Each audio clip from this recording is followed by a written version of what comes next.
Hey guys, in this video, I'm going to show you how to fix the issue where your MP4 files are not importing inside of DaVinci. Now, there's a couple of reasons why this could be the case. Now, the first thing is you want to come and check your file name of your video, as there are certain characters that are basically just not accepted inside of DaVinci. So the first thing I'd recommend doing is just coming over to your video and then renaming the file to something simple. And then you can try re-importing the file to see if that fixes the issue. Now, if that doesn't work, what we're going to do is head over to the DaVinci application. And then once you're inside of the DaVinci application, we need to head over to DaVinci Resolve in the top left here.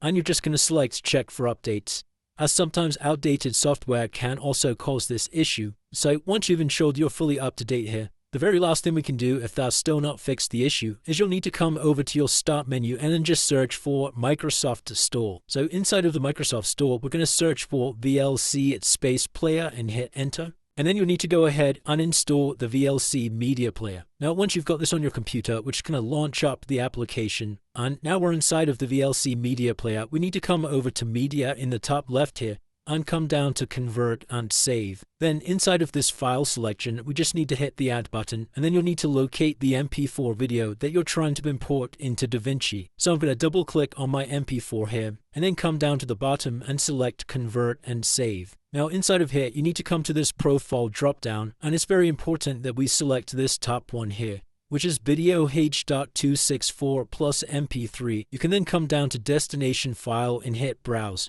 And this is basically where we want the video to be saved to. So I'm going to keep it inside of my videos folder and hit save. And then we can just press start to start the process. And then you'll just need to wait a couple of seconds for this process to complete. And that's it, guys. Now when we import the MP4 over to DaVinci, you can see it now imports successfully without any errors. And it's really as simple as that. If this video did help you, then please consider dropping a like and subscribing. Until next time.